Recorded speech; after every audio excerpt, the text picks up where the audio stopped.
ब्लॉगमध्ये सर्वांचं स्वागत आहे। आज आपण आंबा छाटणीबद्दल माहिती पाहणार आहोत आणि आता आपला सगळा आंबा काढून झालेला आहे। ऑलमोस्ट 8 दिवस झाला आपला आंबा काढून झालाय। या 8 दिवसानंतरच का करायची साधारण छाटणी, लगेच करायची नाही का, तर झाड जे आहे ते फळापर्यंत अन्नद्रव्य पोचवत असतं आणि फळ काढल्यानंतर पुन्हा ते खोडापर्यंत जास्त असतं, म्हणून साधारण 8 दिवसानंतर छाटणी करायची असते। तर आता आंबा काढून झालेला आहे आणि आता आपण छाटणी सुरुवात करणार आहोत।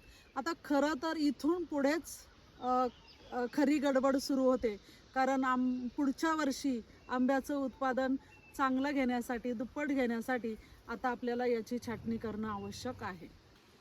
तर छाटणी का महत्त्वाची आहे, त्याचे 2-3 पॉईंट आहेत। पहिला पॉईंट आहे की नवीन पालवीसाठी जेव्हा आपण छाटणी करतो त्यावेळेस त्याला नवीन पालवी येते आणि त्याच पालवीला पुढच्या हंगामामध्ये मोहर धरतो। म्हणजे ही जी मोहराची काडी वगैरे ह्या ज्या पहिल्या काड्या आहेत त्याला मोहर परत येत नाहीये, त्यामुळे छाटणी करावी लागते आणि पुढील हंगामामध्ये छान मोहर त्याला येत असतो। दुसरा पॉईंट आहे की छाटणी केल्यानंतर सूर्यप्रकाश आतपर्यंत जातो आणि हवा खेळती राहते आणि त्याने काय होतं की वेगवेगळ्या जे रोग आहेत, बुरशी आहे, अशा वेगवेगळ्या बुरशीनाशकांचा, रोगांचा प्रादुर्भाव कमी होतो पण प्रमाण त्याचं कमी होतं।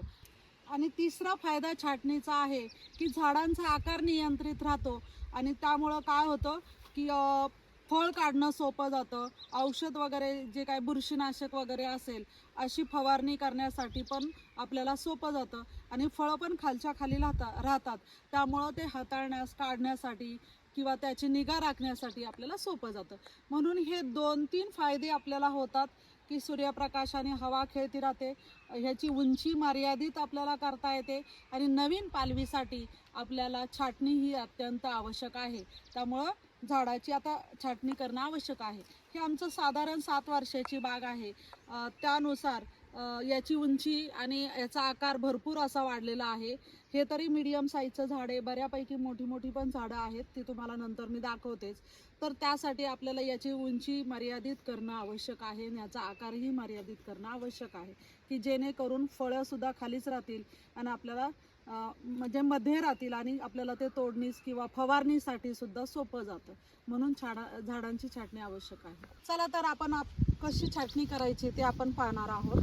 तर बघा, ज्या ठिकाणी पानांची रिंग तयार झालेली असते, कोमाचा हा भाग असतो, इथे एक आहे, इथे एक आहे पॉईंट, इथे एक आहे आणि इकडे एक आहे। तर साधारण एक पॉईंट सोडून आपण दुसऱ्या पॉईंटला किंवा या कोंबापाशी आपण 1 इंच जागा सोडून, कोंबापासून 1 इंच जागा सोडून आपण त्याचं इथं कट मारणार आहोत। 45 अंशाचा कट मारायचा असा, बरोबर।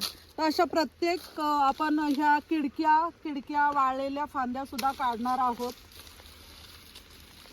पुन्हा खाली जाणाऱ्या फांद्या बऱ्यापैकी आपण कट करणार आहोत।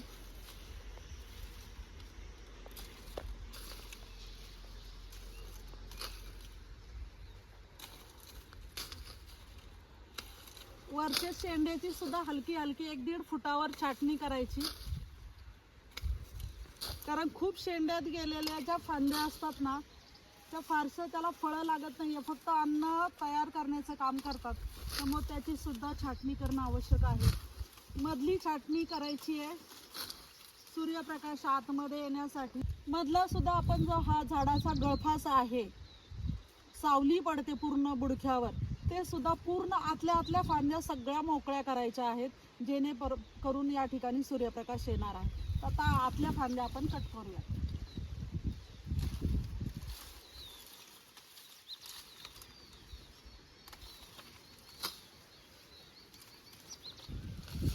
आता ज्या काही फांद्या आहेत ना, पूर्ण जमिनीला खाली जातात आणि याला मोहर लागल्यानंतर, फळं लागल्यानंतर ही फळे मातीला टेकतात आणि मातीला टेकल्यानंतर पाण्यामुळे त्या फळांचा काही फायदा होत नाही, पाण्यामध्ये भिजतात आणि ती फळे खराब होतात।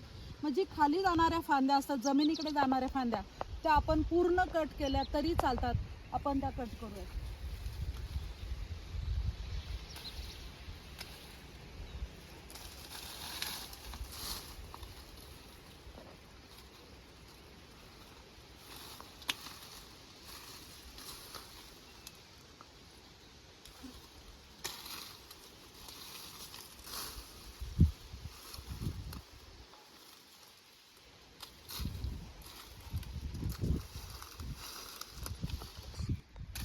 आता अजून एक छाटणी करताना कोणती काळजी घ्यायची, हा जो आपला कटर आहे ना, तो कटर एका द्रावणामध्ये बुडवायचा. ते द्रावण आहे बोर्डो आणि हामला.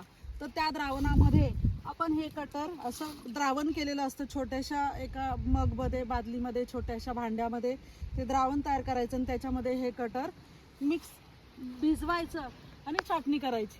आणि एक झाड झाल्यानंतर पुन्हा ते कटर द्रावणामध्ये बुडवायचे आणि पुन्हा दुसऱ्या झाडावर जायचं. नाहीतर काय होतं, एका झाडावरचा रोग दुसऱ्या झाडावर जाऊ शकतो.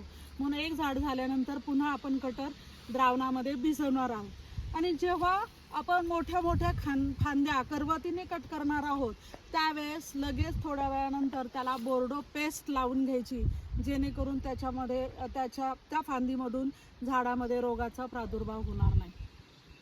आणि ही माहिती आवडली असेल तर लाईक करा, सर्व मित्रांना आपल्या शेअर करा आणि चॅनलला नवीन असताल तर सबस्क्राईब करा आणि पुढचा ब्लॉग बघायला विसरू नका. याच्यानंतर मी तुम्हाला छाटणी सगळी झाल्यानंतर खताचं व्यवस्थापन कसं करायचं त्याची माहिती घेऊन येणार आहे. तोपर्यंत धन्यवाद.